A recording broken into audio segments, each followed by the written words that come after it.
teachings of Christ and Scripture and the Orthodox Church in helping to heal our relationship with food and to bring some solutions.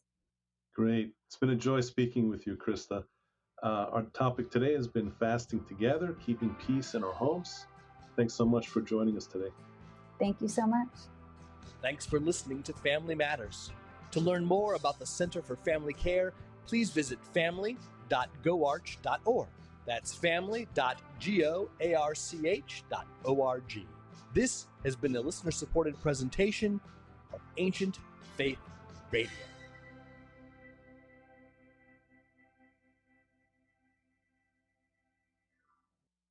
Boldly proclaiming the truth of the risen Christ. This is Ancient Faith Radio, timeless Christianity, 24 hours a day. Search the Scriptures as Christ our God said in the Gospel. This is Search the Scriptures Live with Dr. Jeannie Constantinou. Join us for an interactive verse-by-verse study of the Bible with one of Orthodoxy's most respected biblical scholars. Study along with us and share your comments and questions by calling 855-237-2346. That's 855-237-2346. Here now is Dr. Jeannie Constantinou.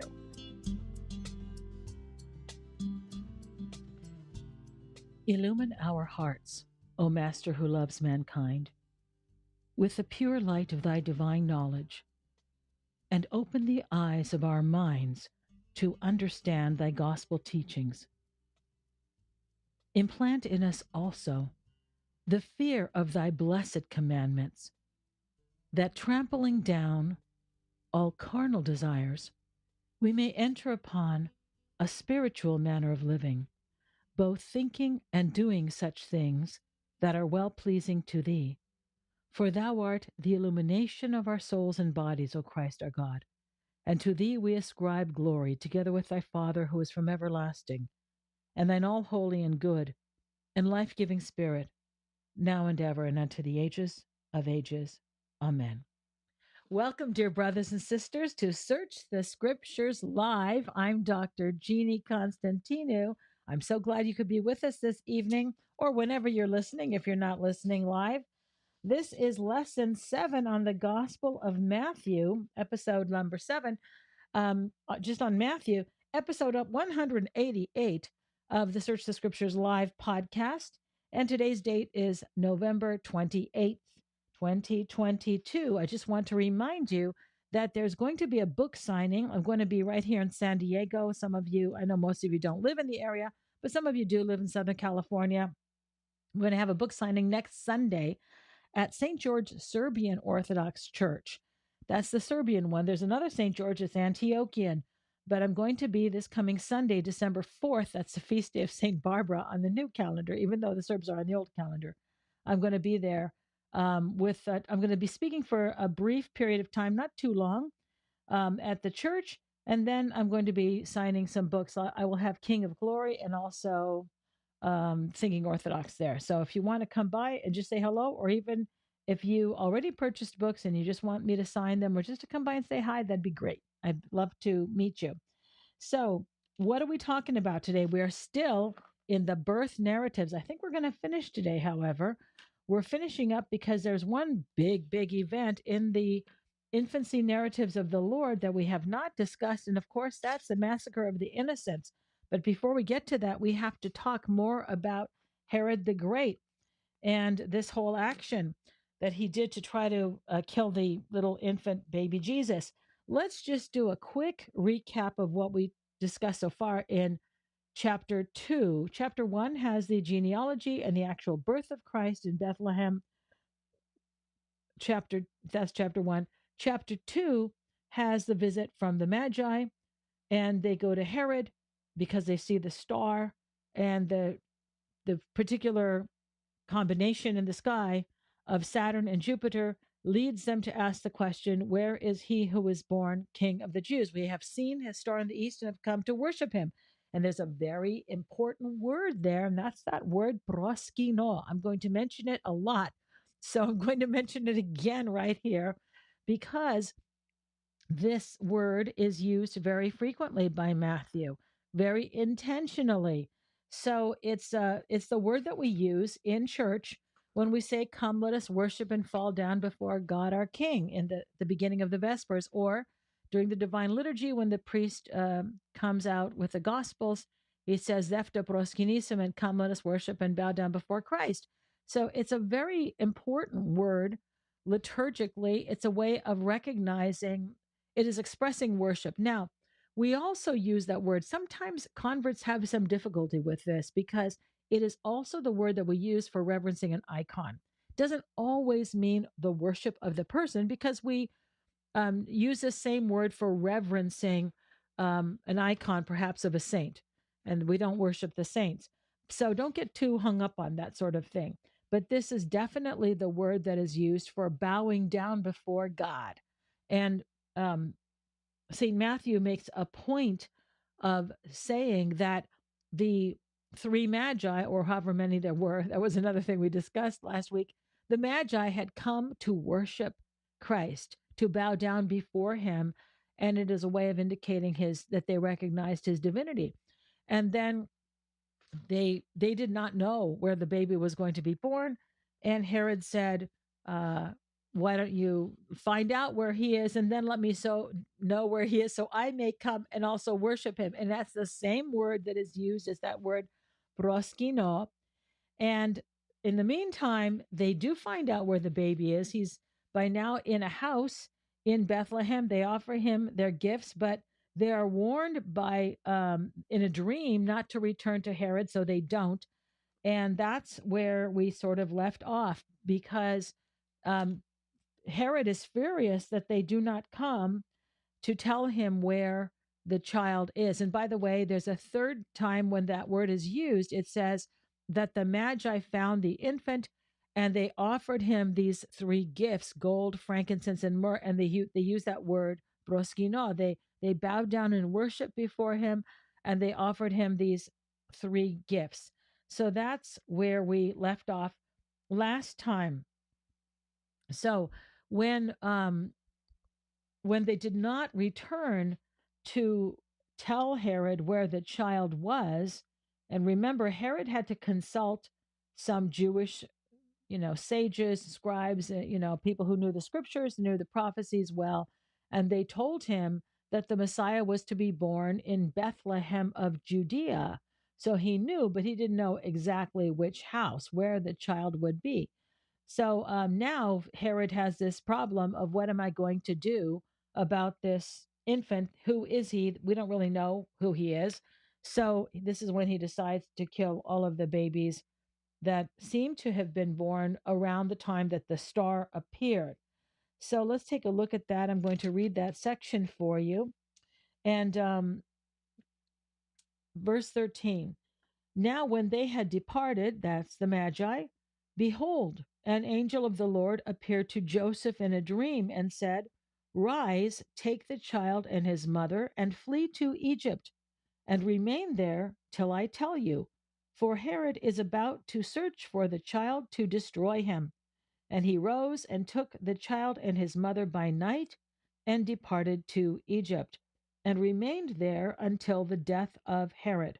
This was to fulfill what the Lord had spoken by the prophet, quote, Out of Egypt I have called my son. So let's note a couple of things right there, okay?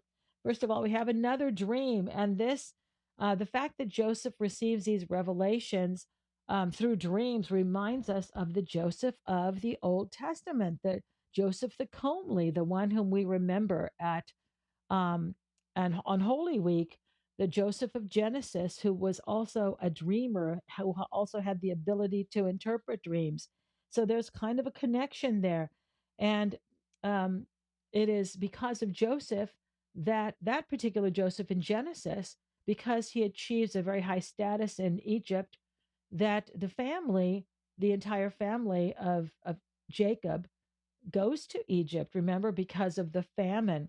So they go to Egypt here. Joseph and Mary are sent to Egypt to get away from Herod. And that was a traditional place of refuge for Jews in biblical times when when they had to go someplace. Very often they would go to Egypt. I don't think it was easy for them at all.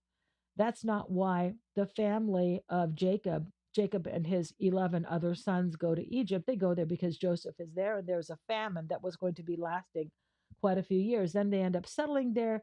They end up becoming enslaved there, and they end up being ultimately liberated and led out of Egypt by Moses. That's, of course, in the Torah. But here we have this um, quotation out of Egypt, I called my son. And this is a fulfillment quotation. Notice that it says, this was to fulfill what the Lord had spoken by the prophet. What do we call that little statement that introduces the prophecy? Because again and again and again and again in Matthew's gospel, prior to actually quoting the prophecy, he introduces it with this formulaic statement. Almost it's not identical in every case, but very close. This occurred to fulfill what was spoken, or this was done to fulfill what was spoken, but it's always with the word fulfill. Another one of the key words of Matthew's gospel. Fulfill, fulfill, fulfill. Fulfill and fulfillment are key themes in the gospel of Matthew. We call that introductory statement a fulfillment formula. Okay, so remember that, because I'm going to say it a lot. I'm going to say it a lot so that you will remember it. Now, this is one of the ways that you know when you are in church or when you're watching a Christmas play or something like this, you know that you're listening to Matthew's gospel, because only Matthew does this. Only Matthew consistently introduces the prophecies with this little formulaic statement that we Bible scholars call a fulfillment formula. This was done to fulfill, or so it happened that the prophecy was fulfilled, something like this. The fulfillment formula. So this fulfillment formula introduces a quotation from the prophet Hosea in 11 verse 1. Now, why does it say, out of Egypt I have called my son? Not primarily because of the reference to Egypt, but the reference to son. Remember, the person who is making the prophecy is not really Hosea, but it's God speaking through Hosea. So this is a way to emphasize the divinity of Christ. So he went to Egypt, but he's really the Son of God.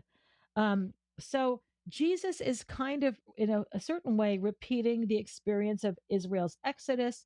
And this also fits in with Matthew's theme of Jesus as the new Moses. We haven't spoken about that very much, but it's one of Matthew's key themes in his gospel. Why and how is Jesus the new Moses?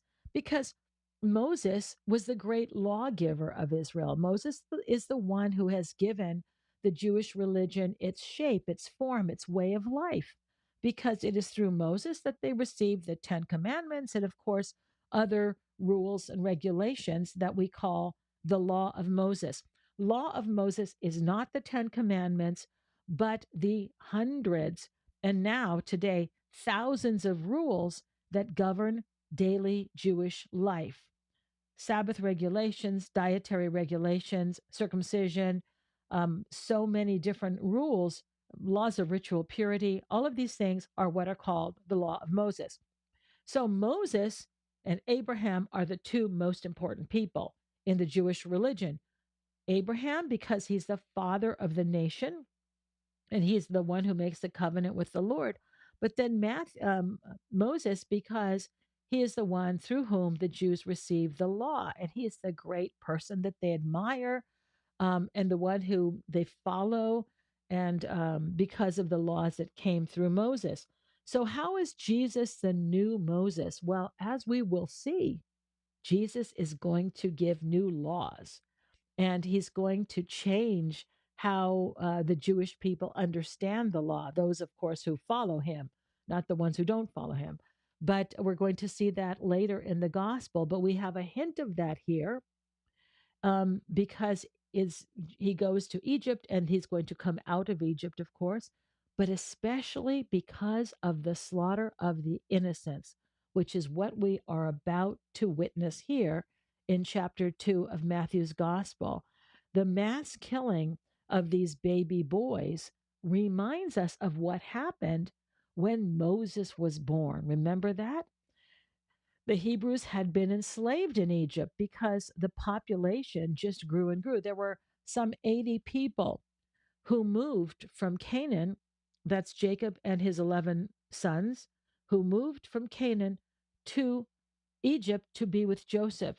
Remember that they had sold their brother, the 10 brothers had sold their brother into slavery. And then they found out that Joseph was there and Joseph had forgiven them. He told them about the fact that the famine was going to continue. So he brought the entire family to Egypt, and they had a very nice life initially. There were only about 80 people who moved to Egypt. But over hundreds of years, the Hebrew population grew and grew and grew until the pharaohs felt threatened because they were a foreign presence in the land.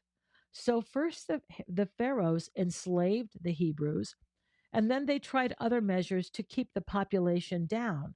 And the thing that happened when Moses was born is that first the Hebrew midwives were told to kill any baby boys who were born, and they did not do that. And so then in the alternative, the Egyptian people were told that if they found a Hebrew infant boy, they were to throw him into the river. So it is in this climate that Moses is born, and Moses, of course, miraculously survives because he's placed into a basket and floated down the river by his mother and is found by the sister of Pharaoh. So Moses survives this. But this whole thing, the massacre of these babies, or the intended destruction of Israel through the killing of these babies, is something that now reminds us. So this is part of that we call Moses typology. Jesus as the new Moses, as the new teacher of Israel. And not only is he the new Moses, he's greater than Moses because he's God himself. And when we get to chapter 5, where does Jesus give his teachings from? From a mountain. And that's the Sermon on the Mount. And it is not by accident that Jesus gives his teachings from a mountain, and it is not by accident that he directly compares his teachings to those that were given by Moses. Okay, but we'll get to that later. For now, we're just beginning to explore this Moses typology, which first appears right here in the infancy narratives.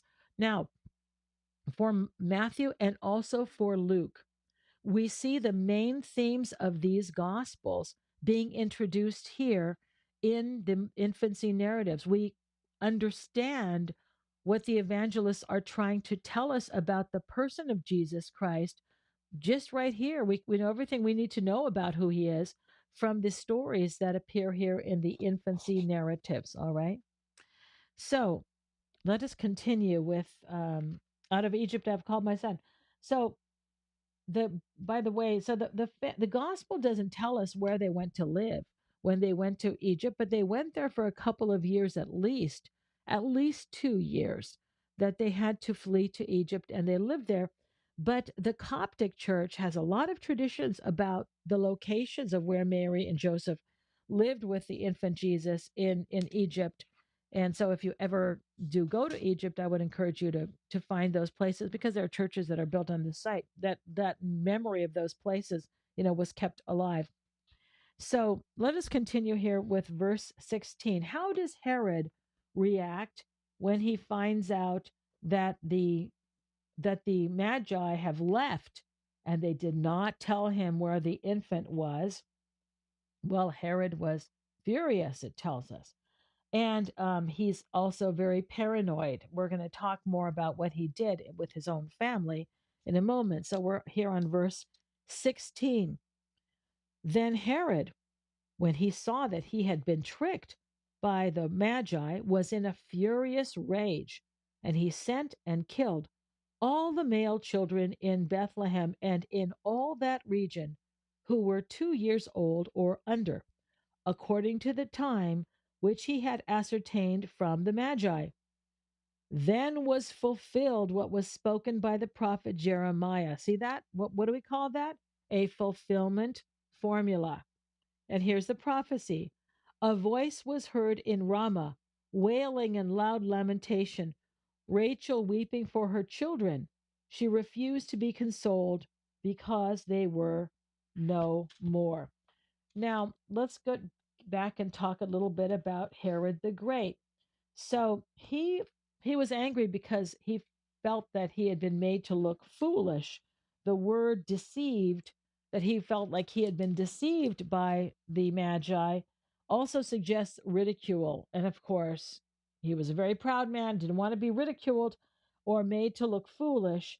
So he puts out this order to execute all of the male children who were born. Remember, he had ascertained from them when they first came, when the Magi first went to Herod's court, he asked them when the star first appeared. So it had been about 2 years since the star appeared. And so this is why he chooses that particular age range, the all the infants who were born around 2 years of age or younger. And why just the men? Well, very similar. This is what happened in the time of Moses. So the pharaohs had killed the infant boys because they thought that the baby boys, the Hebrew boys, were a threat, that they might rebel one day against the pharaoh. Well, here it's kind of similar, but it's just really one child that Herod is looking for. We can't say exactly when the Magi came, but they would have come probably. It would have taken them some time from the time they first began to. In other words, most people theorize that the Magi came much later after the birth of Christ, and that's probably true. We don't know exactly when the star appeared, but I don't think that it took them necessarily 2 years to arrive in Bethlehem. So we have the quotation here from Jeremiah.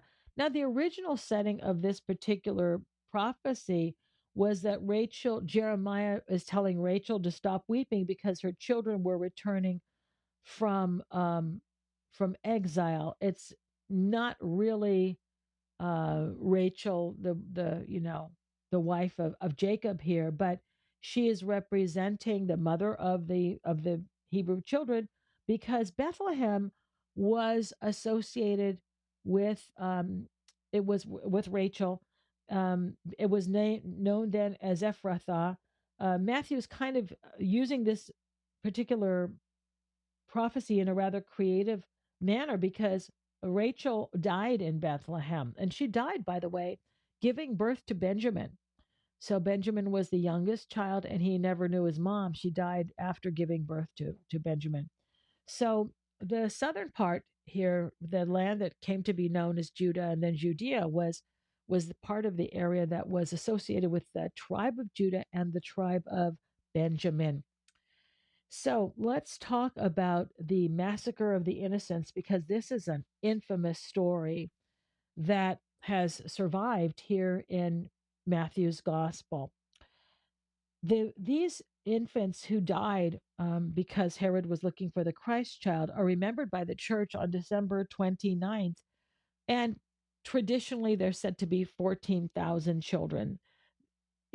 That's probably not true because there probably weren't even 14,000 people in and around Bethlehem. Bethlehem was a pretty small little village. I don't think the exact number of babies that died is particularly important, but if anybody challenges the number, you could say that they're probably right. It wasn't quite that. I think that 14,000 is more of a symbolic number. Many people, however, have questioned the historicity of this particular incident because Matthew's gospel is the only place where this event is recorded. Now, does that mean it never happened because it's in the Bible? No, because the Bible is also a historical document. Okay, let's get over this idea that because it's religious in nature, that it's not a historical document. It is a historical document. And other people say that it didn't really happen, that Matthew is, working on this Moses typology that I told you about. So he's inventing this story that Herod killed a lot of babies because we know that Matthew presents Jesus as the new Moses. And there's no independent or other historical source that corroborates what happened. So a lot of people would say that if there really was a large number of even just I don't know if it's 14,000 or if it's 14.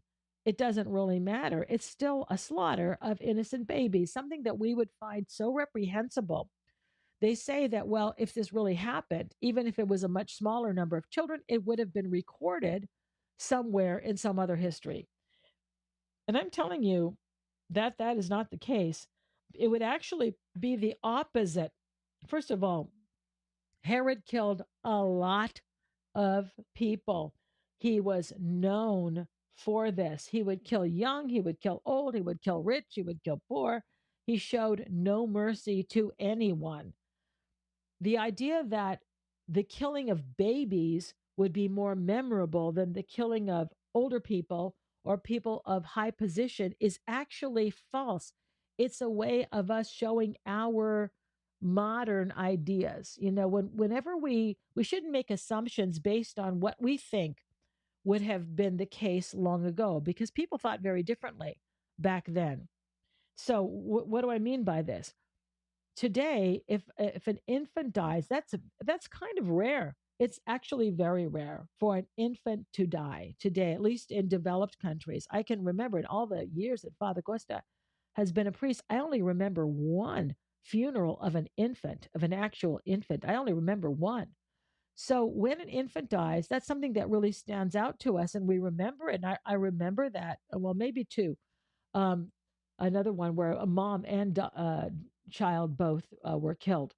They were actually murdered. But most of the time, infants usually don't die from, in childbirth or from diseases or something like this. However, back in those days, infant deaths were not that uncommon. So our idea that it's especially tragic when an infant dies is again a kind of modern notion because we're not accustomed to that. We have this sentimental idea that, oh, really, it's such a shame that this child never had a chance to grow up. So we have this idea in our heads. But in those days, infant deaths were kind of common. And certainly deaths of young women giving birth to infants, that was not uncommon. So actually, it wouldn't have been necessarily something that was recorded because babies, remember, you have to think of something else. Babies and children were not considered as having any real status in society. Today, we have, of course, I'm not suggesting that people didn't love their infants or their children. They did, but it was not considered especially tragic that a baby died as opposed to a full grown person. We would find that extraordinary, but they would not have. Okay, that's one thing. But there's another reason why this particular incident might not have been recorded by other historians at the time, and it's primarily because Herod ordered the deaths of a lot of people during his reign. He was brutal. He was merciless. He had a lot of people killed, both in wars and also for political reasons, including members of his own family. Now, think about this, Herod was very close to his own death at this time. He was old, all right?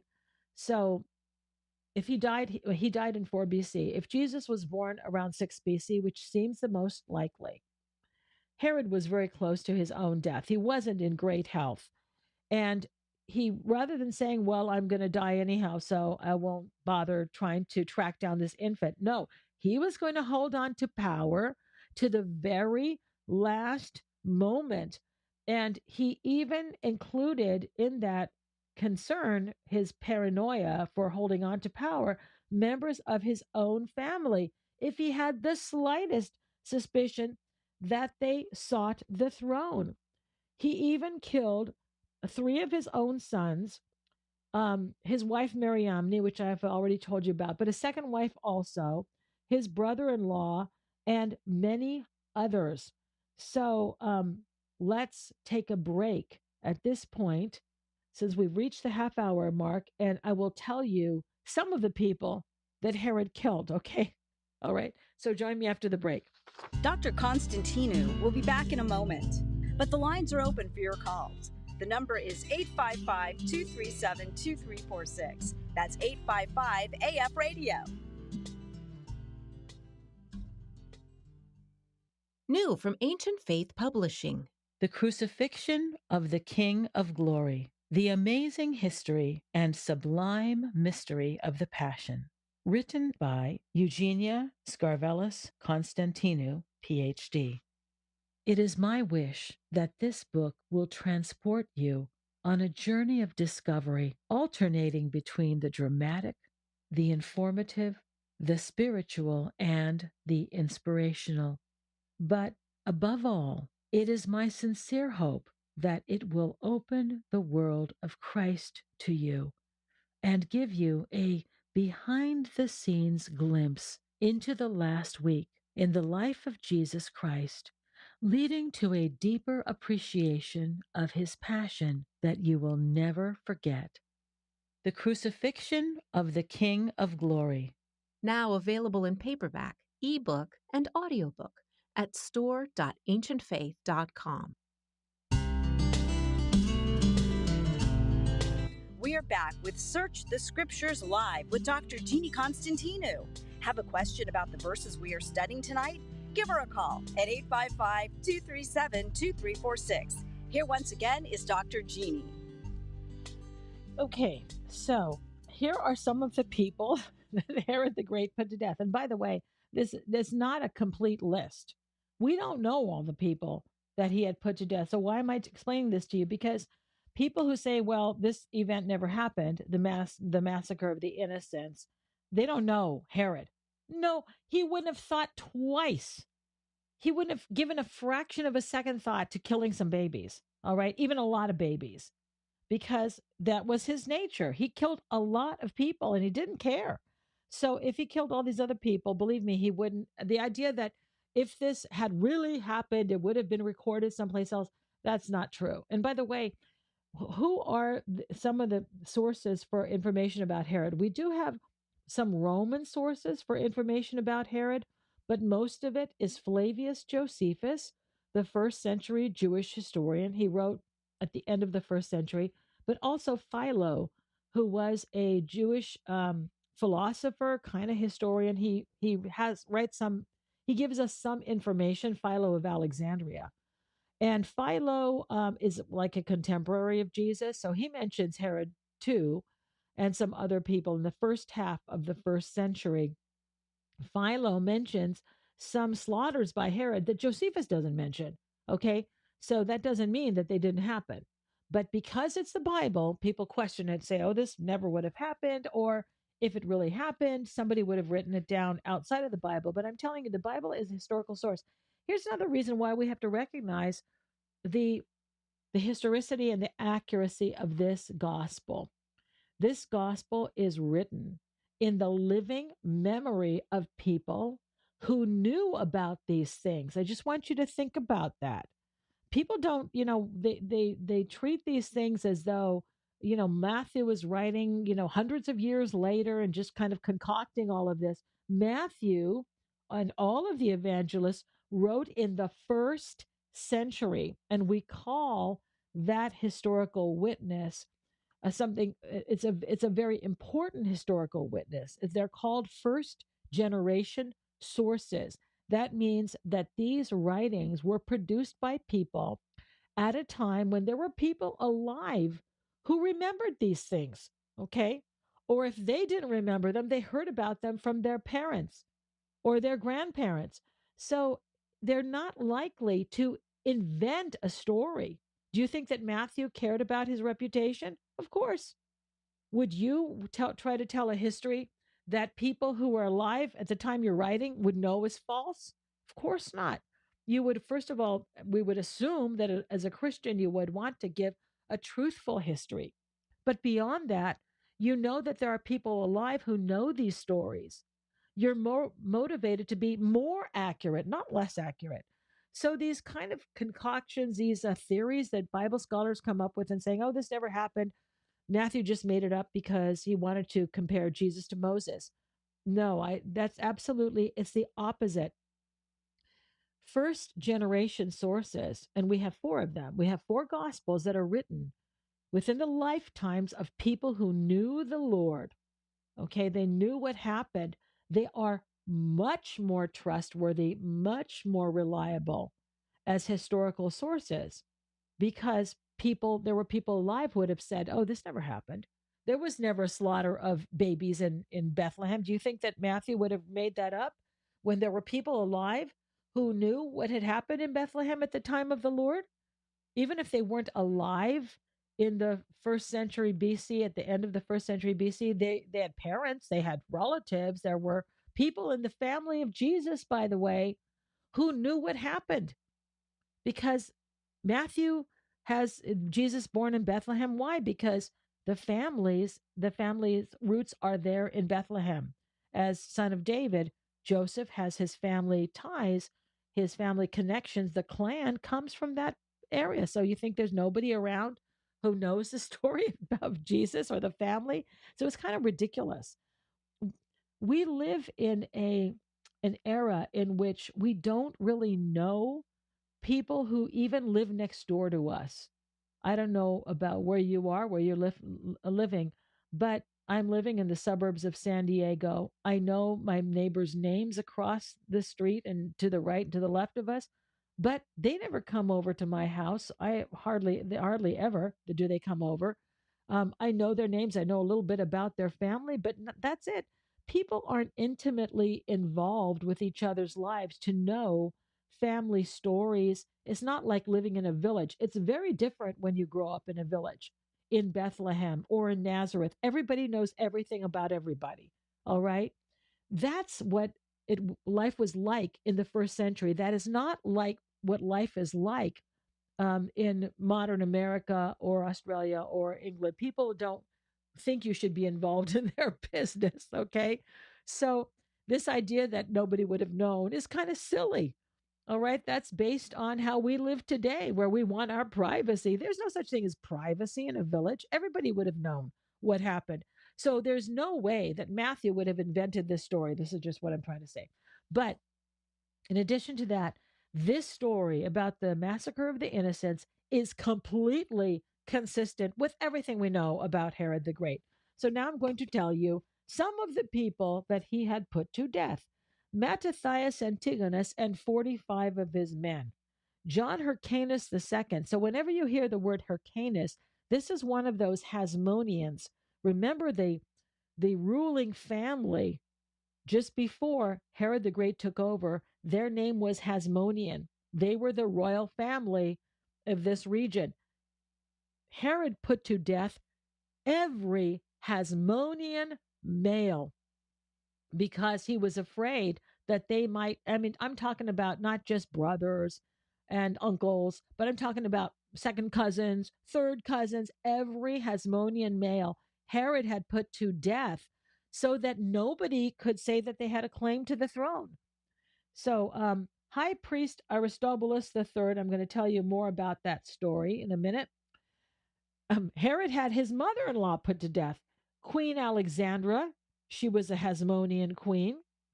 He, of course, killed his favorite wife, Queen Mariamne. She was a Hasmonean princess. Herod had 3 of his sons put to death. And these are the 3 sons that he had put to death: Alexander, Antipater II, and Aristobulus IV. He had many Pharisees killed. And as I said, any even distant relative of the Hasmoneans, and 300 military leaders and anybody else he might have suspected of revolt. Now, the story of Herod's killing of the high priest Aristobulus is so interesting, and I'm going to share this with you because it just gives us a window into the character of Herod the Great and his lack of any kind of conscience and his complete paranoia. So remember that he was not Jewish at all. He was from Idumea, a kingdom south of Judea. He had risen to power because of his father Antipater and his connections in Rome. And Antipater and Herod got, Julius Caesar and the Senate to proclaim Herod king of the Jews. And he was really not even Jewish let alone had any claim to the throne. So, one of the ways that Herod wanted to give his reign legitimacy was by marrying Mariamne, who was a Hasmonean princess. That was the ruling family before Herod, okay? So, he appointed Mariamne's brother, Aristobulus, as the high priest. And Aristobulus was only 17 years old at the time, all right? Now, people were so happy when they saw him. This was a big deal that there was a new high priest. They would depose high priests and appoint high priests, and because that was one way to control the temple and the revenue and things like this. But Aristobulus was only 17 years old, and after he was appointed high priest, he approached the altar at the Feast of Tabernacles, and the people cheered him, and they even wept for joy. Now, he's very young to be high priest, but sometimes when you see a young person and they're taking on an important role, maybe they're the new priest in your congregation, and he might be young, but there's something very wonderful about seeing a young person in an important role like this, especially if they're kind of pious. Now, we don't really know if Aristobulus was pious, but his sometimes youth gives you real hope for the future. So when Herod the Great saw how the people reacted to the appointment of Aristobulus, what do you think he did? He had him murdered. Of course. He had him drowned immediately after the festival, and then he went about putting to death all of the males of the Hasmonean family, even the most distant relatives, so that not even one male Hasmonean survived who could claim the kingship or the high priesthood. Okay, so this is the last story I will tell you about regarding Herod the Great. Because he had so many people killed, he knew that upon his death, no one would mourn him, and that would not look good. That would not be good at all. So he left orders that upon his death, almost 1,000 of the most influential citizens of Jerusalem were to be gathered in the hippodrome that was near Jericho, and they were all to be put to death when Herod died. That was his order before he died, of course. He said he left an order, when I die, you're going to round up these people, about 1,000 influential people, and put them all to death. Why? So that there would be weeping and mourning throughout the city of Jerusalem, and it would look like people were crying for him. Okay? Well, lucky for those people, that order was not carried out, and Herod was dead, so he couldn't make sure that it was carried out. But Herod had killed 3 of his own sons between the years 7 and 4 BC. Now, he had 6 sons. He had 3 of them killed. Why? Of course, because he's afraid that they're going to take his throne. And as I said, he was near the end of his reign anyhow. He had to know that. And the 3 who survived only survived because they outlived him, because Herod died before he could give orders for the 3 surviving sons to be put to death. So Herod was so bad in this way. I want you to know, this is a very famous saying.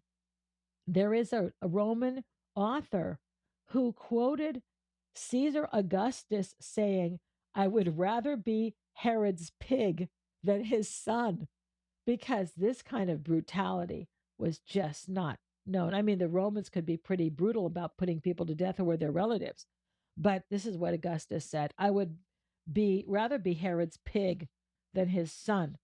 Okay, maybe because Herod, I'm not sure if Herod ate pork or not, but it would definitely be safer to be a pig than Herod's son. So let's talk about the massacre of the innocents. And a lot of people find this very disturbing that these children were killed. And Chrysostom, of course, addresses this question. And people ask these questions. Why is there cruelty in the world? Why is there deaths of innocent people? You can't find anything more innocent than little babies, right? So Chrysostom asks this question, or answers the question of why these children, God allowed these children to be killed, right? who just happened to be born in Bethlehem. And his answer is that Christ was not the cause of their slaughter, but the king's cruelty. And that's true, right? Jesus isn't responsible. God didn't kill them.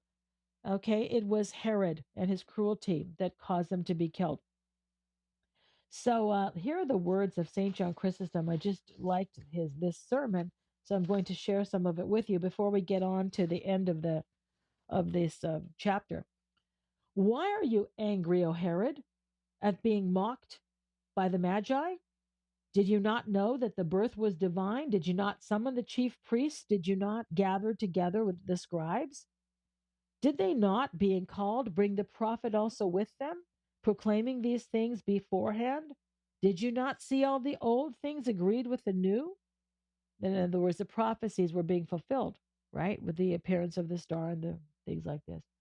Did you not hear that a star also ministered to these men? Did you not reverence the zeal of the barbarians? Those are the Magi. Did you not marvel at their boldness? Yes, says one. Okay.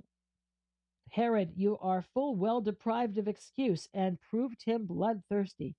In other words, he's saying that Herod has no excuse, but you have not solved the question about the injustice of what took place. Why, if Herod acted unjustly, did God permit it? This is a good question, right? People ask this question all the time. I was invited to a gathering of college students, and this is one of the questions that they asked. Why is there evil in the world? All right, so this is Chrysostom answering the question. Now, so Chrysostom often does this. He makes a point and then he asks a question that somebody in the congregation would make. Yes, of course, Herod was cruel and he should have known all these things, but you haven't answered the question, Father John. Father John, we would say Chrysostom. He wasn't called that back then. You haven't answered the question of why did God allow this? Chrysostom said, what should we say to this? That which I do not cease to say continually in the church and in the marketplace and everywhere, that which I also wish you carefully to keep in mind, for it is a sort of rule for us, suited to every such perplexity. What then is our rule and what is our saying? That although there be many that injure, yet there is not so much as one that is injured. And in order that the riddle may not disturb you too much, I add the solution also with all speed. I mean that what we may suffer unjustly from anyone either goes for the doing away of our sins, that is, God puts that wrong to our account, or to the recompense of rewards. In other words, if we suffer unjustly, this is something which inures to our benefit. Now, we don't like to hear that, right? We don't want to hear that. If we suffer unjustly, look at the movie that came out recently, right, about Saint Nectarios, who suffered unjustly. And by the way, most of the saints did. All right. Chrysostom was falsely accused. Chrysostom suffered unjustly himself. Later, in the end of his life, he dies in exile. He didn't deserve to be sent into exile. So Chrysostom's point is that God does not prevent these things from happening to us. When they do happen to us, we can either use them for our spiritual benefit, or God considers this and he rewards us for our suffering unjustly if we behave in the right manner. So he says, having filled the hearer with horror, relating all of these things, the slaughter so violent, so unjust, so extremely cruel and lawless, he comforts him again by saying, not from God's lacking power to prevent this did this take place, nor from ignorance of God, but when he both knew it and foretold it, and that he foretold it loudly by his prophet. Do not be troubled then, neither be despondent, but look to his unspeakable providence, which one may most clearly see alike by what he works and by what he permits. So he's trying to say that when God allows these things to happen, God doesn't intervene and prevent bad things from happening to us. So sometimes he allows these things to happen for our benefit and also for our spiritual growth. It's not that God doesn't care. And he quotes Chrysostom quotes the Lord saying, "Aren't two sparrows sold for a penny? But no one, not even one of them, dies without your Father in heaven knowing about it." So he says, don't be disturbed, don't be anxious about these things. It's not that God doesn't have the power to prevent it, but that in his care for you, sometimes he does not prevent these things. Sometimes he allows us to endure these things. And what does this have to do with Rachel and Bethlehem?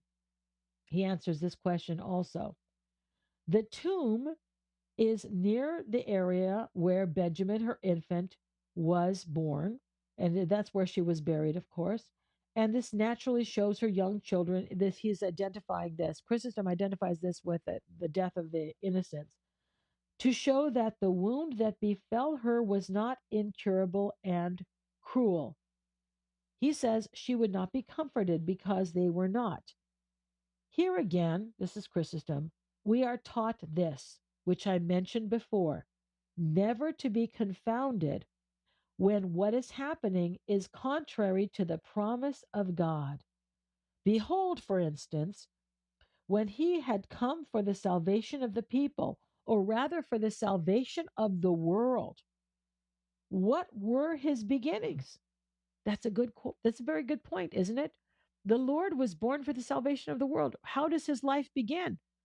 In great turmoil and with great danger. So he's sought by this king and the other people who were in power in Jerusalem, because remember back at the beginning of chapter 2, it says, when the wise men come asking where's he was to be born king of the Jews, it's not just Herod who's disturbed by this, but all of Jerusalem. These are the powers. Earthly powers are concerned about the birth of Christ. This happens again at the end of the gospel. The earthly powers want to do away with him. So Chrysostom is making the point here that even when something seems to be contrary to what we expect of God, here, contrary to the promise of God, because he came for the salvation of the world, what were his beginnings? His mother is in flight. His birthplace is involved in irremediable calamities. A murder is perpetrated, of all murders, the bitterest, and there is great lamentation and great mourning and wailing everywhere. But do not be troubled, for he always accomplishes his own dispensation, sometimes by the contraries, showing us by that a very great demonstration of his power. Wow, leave it to Chrysostom to put all of this into perspective. We are always thinking about the here and now. Oh, these babies died. This is terrible. How could God allow this? But we don't look at things in long term. We don't look at the spiritual benefits. We don't look at the fact that sometimes God allows things to happen. And through these things, sometimes through the weakness, just like St. Paul said, when St. Paul prayed that the thorn in the flesh be removed. And Christ said, my strength is made shown in weakness. So sometimes God allows these kinds of tragedies to befall us so that we can see his power at work. And certainly the best example of that is what? It's the cross, of course.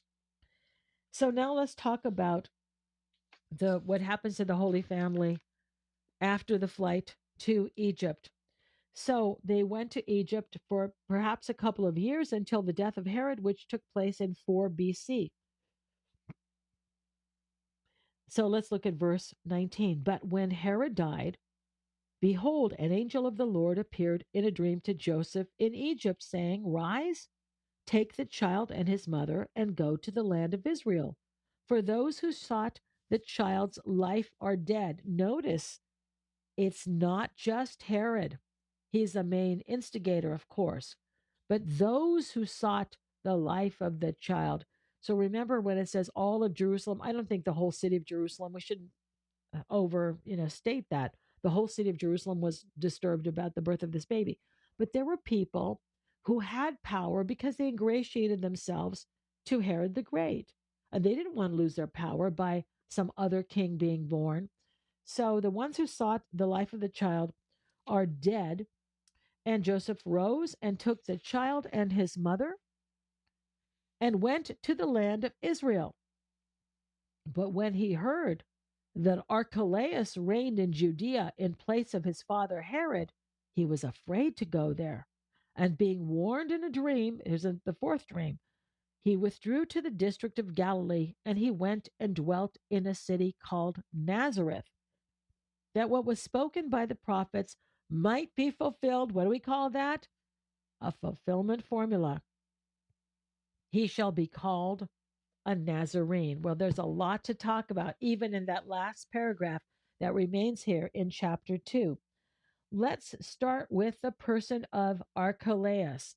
The fact that it seems that Joseph was going to return to Bethlehem.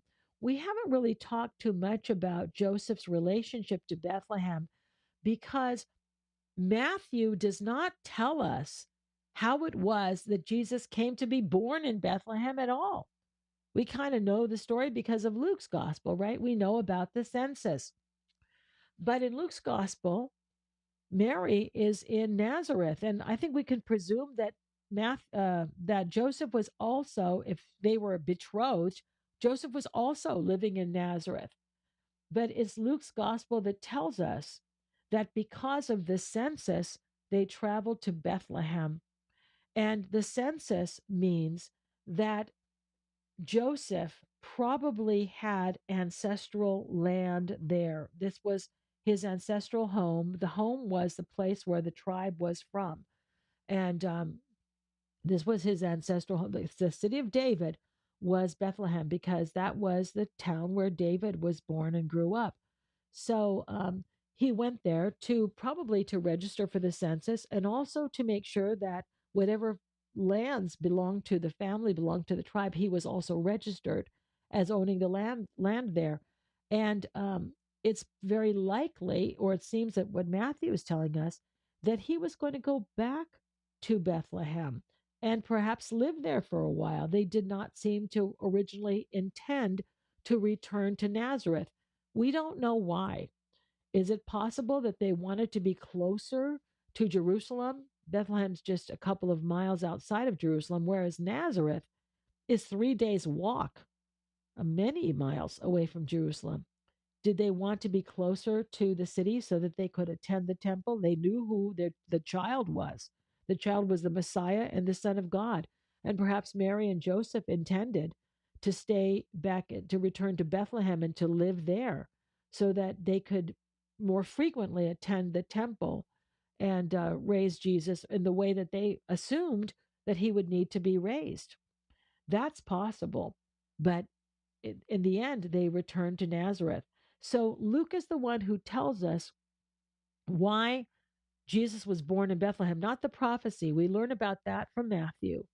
But Luke tells us about the census, and that's how this family that's living, or this couple that's living in Nazareth, end up in Bethlehem, and Jesus is born in Bethlehem. So Luke tells us how it was that Jesus came to be born in Bethlehem when Mary and Joseph were from Nazareth. But Matthew here tells us why they returned to Nazareth after Jesus had been born in Bethlehem. And the reason was because of Archelaus, the oldest son of Herod the Great, one of the 3 who happened to survive him. 3 sons survived Herod the Great. He died before he was able to murder his 3 surviving sons. Let's take a little break. When we come back, I will tell you about Archelaus. Dr. Constantinou will be back in a moment, but the lines are open for your calls. The number is 855-237-2346. That's 855-AF-RADIO.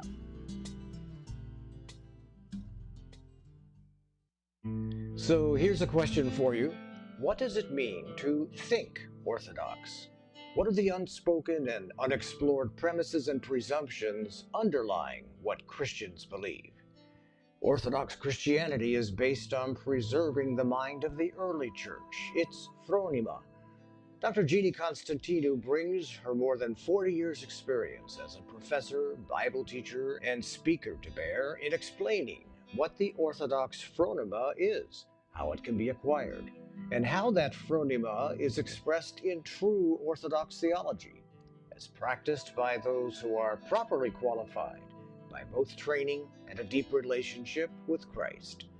Thinking Orthodox, now available at store.ancientfaith.com. That's store.ancientfaith.com.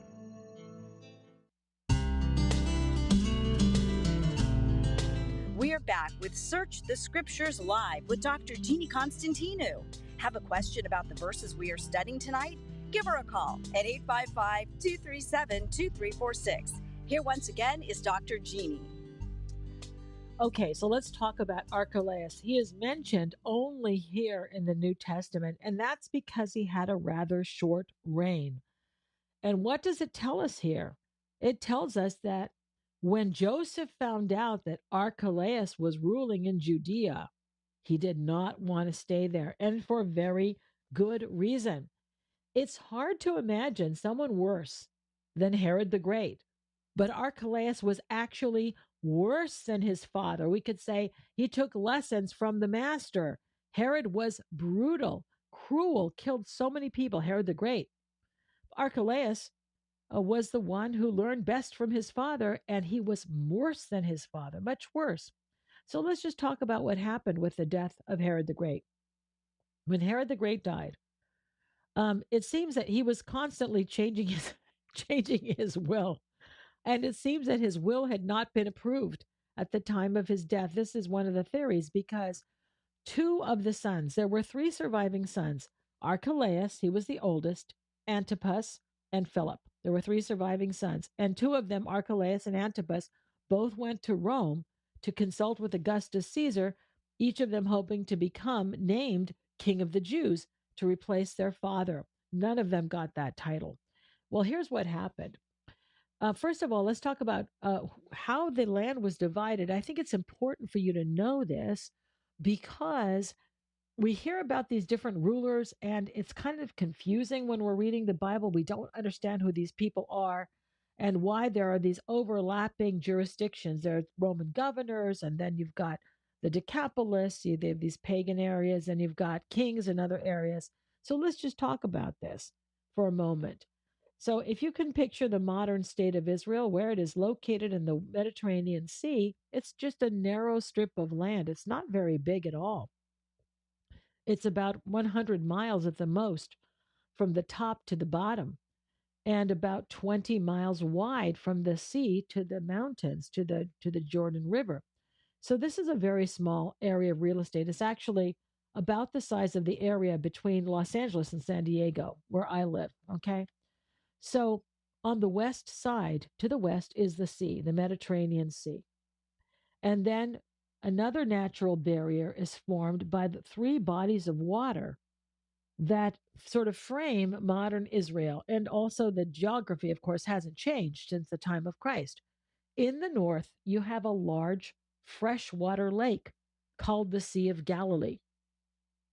And it's pretty big. It's about 12 miles long and about 7 or 8 miles wide at its widest point. From the Sea of Galilee, the Jordan River flows southward. That's, of course, fresh water. Even though it's called Sea of Galilee, it's just a big lake. Don't think it's salt water. And the Jordan River flows out of that, and then it deposits itself in the Dead Sea in the south. So Jerusalem is closer to the Dead Sea. Now, the Dead Sea is very, very salty, and nothing can live in it. It's full of so many minerals and it's so salty. That's why it's called the Dead Sea. So Archelaus and Antipas both went together to Augustus, each of them arguing that he should become the next king. But this is what happened. It seems that Herod's final will is what Augustus Caesar followed. And here's how the land was divided up. Augustus Caesar divides the kingdom of Judea, all of this territory that used to belong to Herod the Great, which right now is the modern state of Israel and part of Jordan, because the country of Jordan today is on the other side of the Jordan River. So Israel is sort of framed by the Mediterranean Sea on the right and the Jordan River and some of the area on the other side of the Jordan. They call that the east bank of the Jordan. Okay, so that's on the other side of the area of Jordan is the country of Jordan. So Archelaus, being the oldest, got the best real estate. He received Judea, where the capital was, the Jewish capital, Jerusalem. He received Samaria, which was where the Roman capital was located, Caesarea Maritima, that incredible city that had been built by his father, Herod the Great, to make up for not supporting Octavian in the war, and it was called Caesarea in honor of Augustus Caesar. And he also received the homeland, their ancestral homeland, Idumea, which is south of Judea. So that's a pretty big piece of real estate, and it was the most important territory that was given to Archelaus, along with the title ethnarch, which is ruler of a people. So that was a pretty exalted title. He wasn't really given the title king, even though he ruled it as though he were a king. Antipas, the next oldest, got the next best territory, and that was Galilee in the north. So if you can picture the north, where the Sea of Galilee is, that large freshwater lake, it's got better farmland up there anyhow. It's more rain, it's more green, it's more fertile. He received that area to the west of the Sea of Galilee, the region called Galilee, where Nazareth was, where Jesus grew up, and a strip of land that ran along the east side of the Jordan River called Perea. So that's pretty good land. It's not as good as what Archelaus got, but that was Antipas's area. Now, he was called a tetrarch. That's because Augustus Caesar divided Herod's kingdom into 4 parts. So because Herod Antipas got a quarter of it, he was called a tetrarch. And we actually see that term used in the New Testament. That is the accurate term for Herod Antipas. Then his brother, the youngest brother, Philip, he received the last portion. And this was a portion to the north and the east of the Sea of Galilee. And Jesus does venture into that territory. And when we get to that part of the gospel, I will remind you about where that is. So it's on the other side of the Sea of Galilee and also to the north. This is an area called Gaulonitis. The fourth part of the 4 was given to, actually, we never hear about this. Herod the Great's sister, her name was Salome the first, and she was given a number of cities in the area near Jericho and also as part of the Gaza Strip. And she was called a toparch, the ruler of cities. And after she dies, the lands were given to the wife of Augustus Caesar. So she's never mentioned. But that's how the land was divided, okay? Now, so Archelaus gets the best land. And he gets the land that has Jerusalem, the Jewish capital, where the temple is located. And he gets the Samaria, where that beautiful, incredible, brand new Roman city, Caesarea Maritima, is located. But did he behave himself? Of course not. He learned from his father.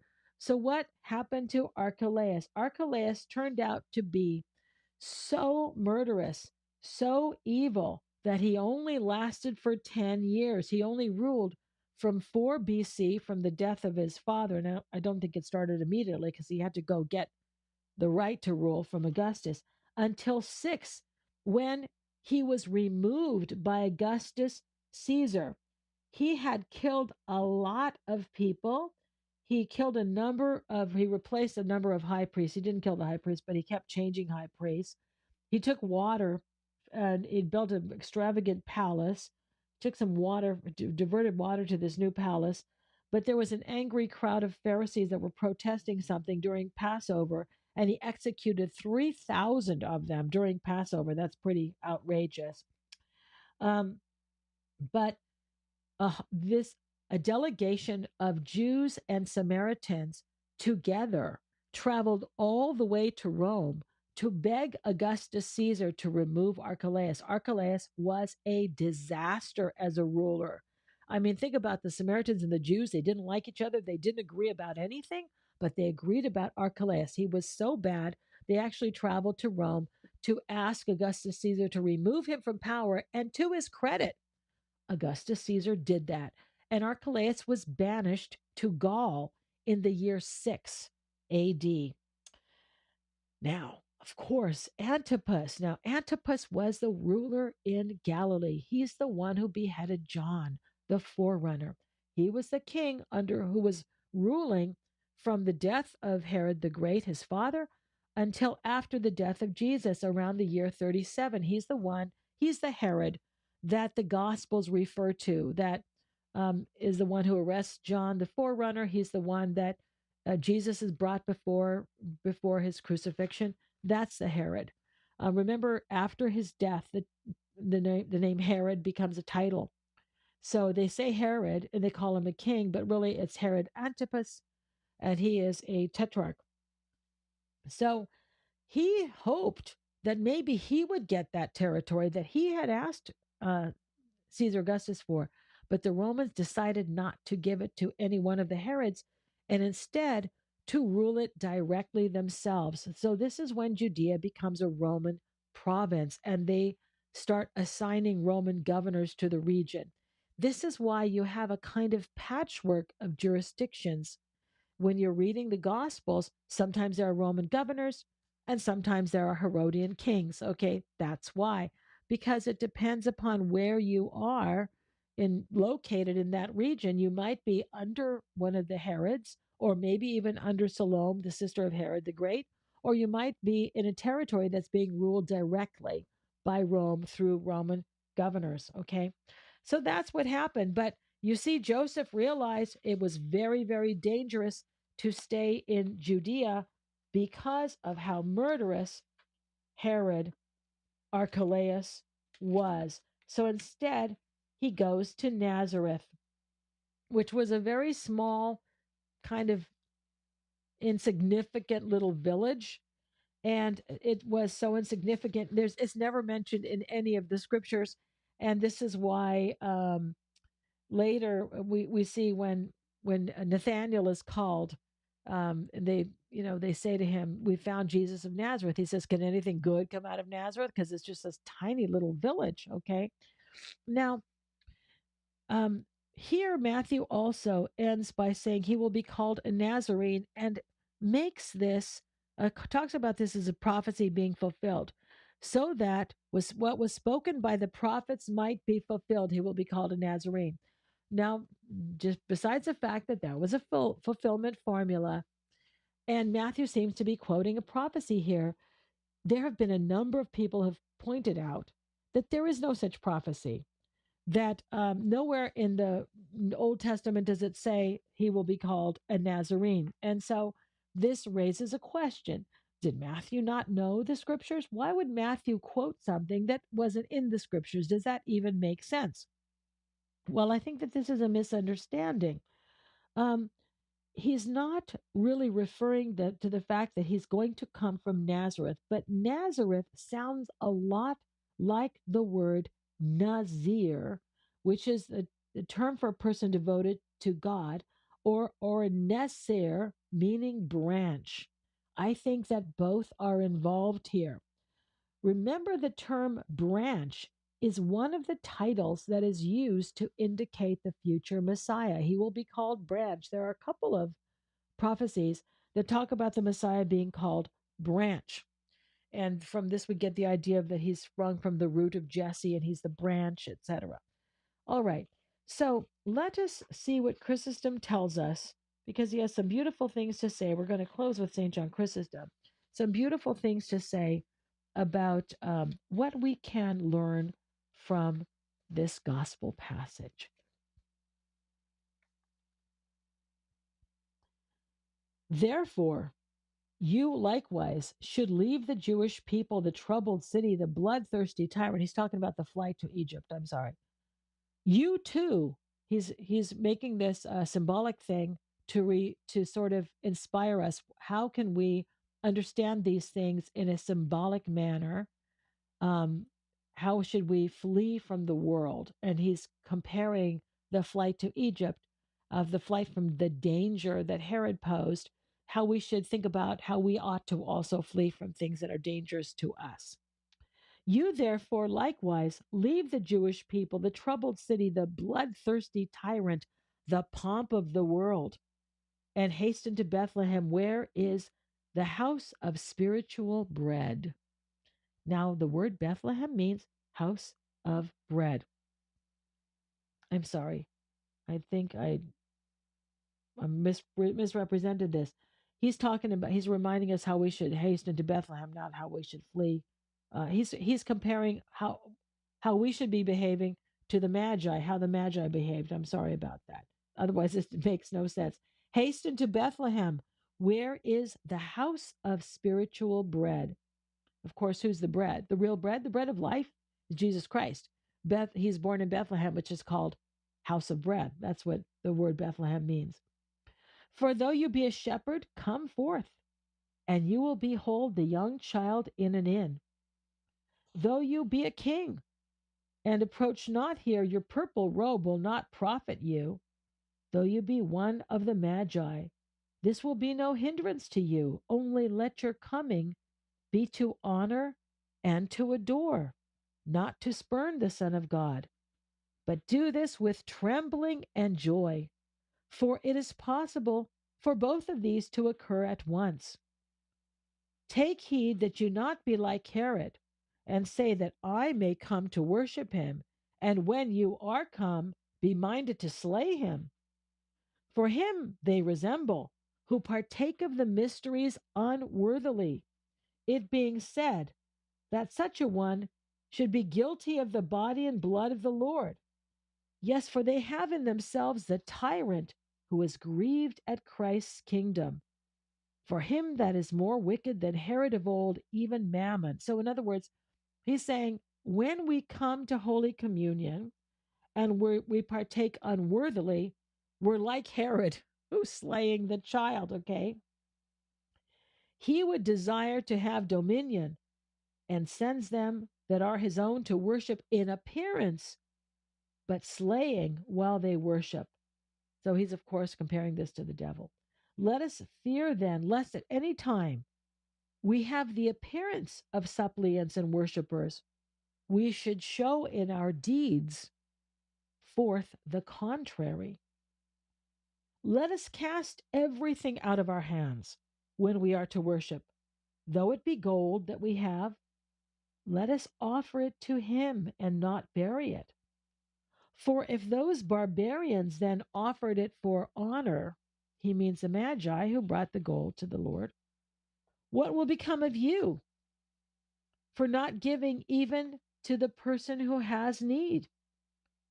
If those men journeyed so far to see him who is newly born, what excuse will you have, not going out of your way one alley's length, that you may visit him sick or in bonds? Can you see what he's doing here? He's combining this and with the chapter 25 of Matthew's gospel, when the Lord says, when you went and you visited somebody and you fed the poor and the hungry and you gave drink to the thirsty and you visited someone in prison, you did that to me. So Chrysostom is saying, look at what the Magi did, how far they came to see the Christ child, and yet we don't even bother to go to church. We don't even come prepared for Holy Communion.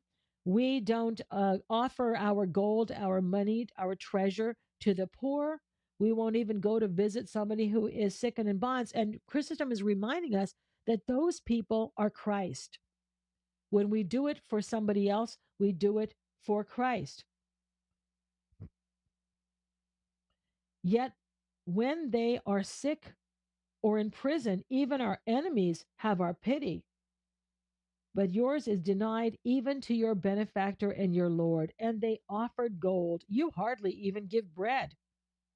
The Magi saw the star and were glad, and you, seeing Christ himself a stranger and naked, are not moved.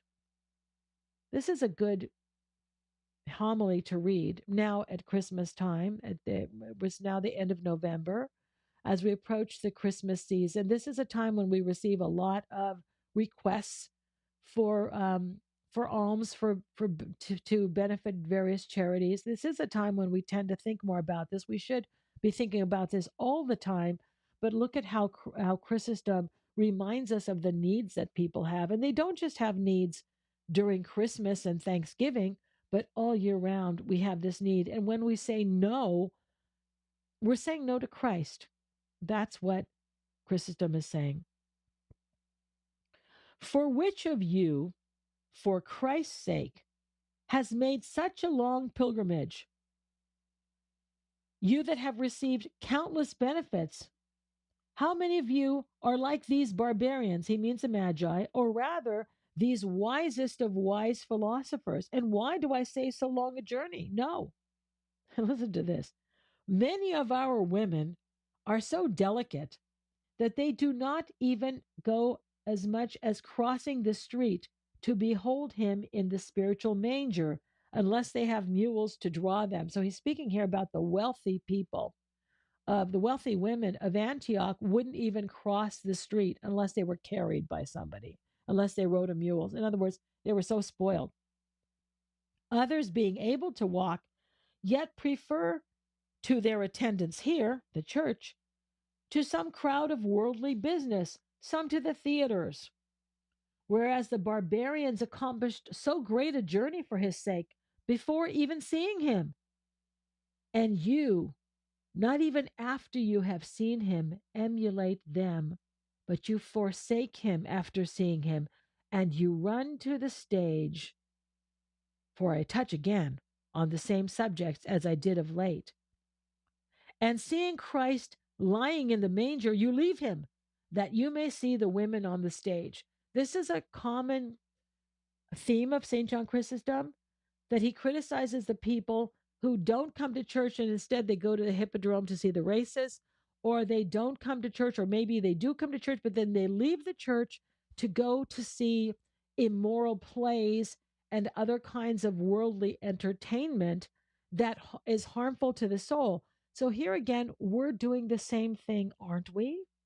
We go to church, we receive the sacraments, we hear the gospels, and then we turn our minds and our eyes and our ears to immoral things.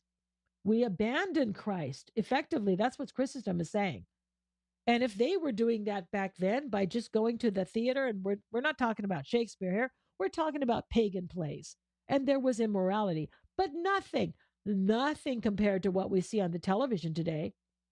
How many of us are thinking about what we are ingesting with our eyes and with our ears that is coming through the television, through YouTube, through the computer, through popular music? All of these things are very, very harmful to us spiritually. And by accepting these things and watching them and making a point of watching these things, we are abandoning Christ. That's what Chrysostom is saying here. I want to repeat this. Whereas the barbarians, that's the Magi, accomplished so great a journey for his sake before even seeing him, you, not even after you have seen him, emulate them, but you forsake him after seeing him, and you run to see the stage. And seeing Christ lying in the manger, you leave him, that you may see women on the stage. What thunderbolts do not these things deserve? For tell me, if anyone were to lead you into a palace and show you the king on his throne, would you indeed choose to see the theater instead of those things? And yet, even in the palace, there is nothing to gain. But here, in the church, a spiritual well of fire gushes up out of this table. He means the altar. And you leave this and run to the theater to see women swimming and nature put to open dishonor, leaving Christ sitting by the well. He mentions the fact that there was a place where in Antioch where people like to go watching women doing a kind of water show, but they were swimming in the nude, okay? So yeah, they had those things too, okay? People, nothing has changed. Yes, for now, as of old, he sits down by the well, not discoursing to a Samaritan woman, but to a whole city, or perchance now too with some Samaritan woman only. For neither now is any one with him, but some with their bodies only, and some not even with these. What is he saying? Sometimes when we're in church, we're standing there in the body, but our mind is not there to worship. We're thinking about something else.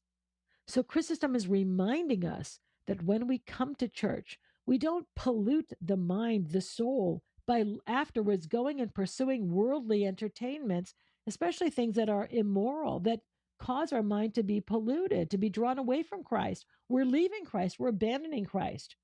Having seen the King, we're abandoning him to go pursue some kind of sin. And we shouldn't pretend that it doesn't matter, dear brothers and sisters. We think that these things don't affect us, but they do. They do in a way that we don't even realize. And then he mentions the fact that even when we come to church, sometimes our mind is in church. Our mind is not in church. The body is in church, but the mind is not in church. Nevertheless, Chrysostom says, Christ retires not, but remains, and asks of us to drink not water, but holiness. For his holy things he gives to the holy. You recognize that? That's from the Divine Liturgy. Christ invites us not to drink water by the well, but holy things. For it is not water that he gives us from this fountain, but living blood. And it is indeed a symbol of death, but it has become the cause of life. Let us then also follow the Magi. Let us separate ourselves from our barbarian customs and make our distance great from those things, that we may see Christ. Since they too, had they not been far from their own country, would have missed seeing him. Let us depart from the things of the earth. For so the Magi, while they were in Persia, only saw the star. But after they had departed from Persia, they beheld the Sun of Righteousness. Or rather, they would not have even seen the star unless they had readily risen up from there. Let us also then rise up. Even though all men have troubles, let us run to the house of the young child. Though kings, though nations, though tyrants interrupt us in this path, let not our desire pass away, for so shall we thoroughly repel all the dangers that beset us. Since these two, except if they had not seen the young child, would not have escaped their danger from the king. Before seeing the young child, fears and dangers and troubles pressed upon them from every side. But after adoring him, all was calm and serenity. And no longer a star, but an angel receives them, having become priests from the act of adoration. For we see that they offered gifts also. So look at what he says about the Magi. So we should emulate the Magi. You know, we think about these things and we know the Christmas story. We see the children dressing up as the Magi at the Christmas plays, and we know the story. It doesn't really impact us. But let's ponder what St. John Chrysostom said about the Magi, how they came from far away. They didn't even really know exactly what they were going to find, but they came to adore him, and they did that. And by offering this adoration, they became priests, he said, not in a literal sense, but in the sense that they offered him their gifts and they offered him worship. So we are also called to do that. So I hope that these final statements by St. John Chrysostom will inspire you as we begin this holy period of Advent. We've sort of not exactly at the beginning. If we started on November 15th, we're not quite at the beginning, but we're beginning the month of December, and all of us will be involved in the Advent season now. And let's remember the Magi and the difficulties that they faced, and yet they were not dissuaded from finding the King. And yet we have the opportunity to see the King every single Sunday, every time there's a divine liturgy. And yet sometimes we don't even bother to do that, to be worshiping him as we should in church, or to be honoring him by caring for the poor. Let's not forget that also was part of Chrysostom's message this evening. So with those thoughts in mind, let's end. And next week we will begin the story of the forerunner. We're going to hear what we can learn a lot about St. John the Forerunner, who we will meet next week in chapter 3. And now let's close with our prayer. Lord, now let your servants depart in peace according to your word. For our eyes have seen your salvation, which you have prepared before the face of all peoples, a light to enlighten the Gentiles and the glory of your people, Israel. Amen. Good night.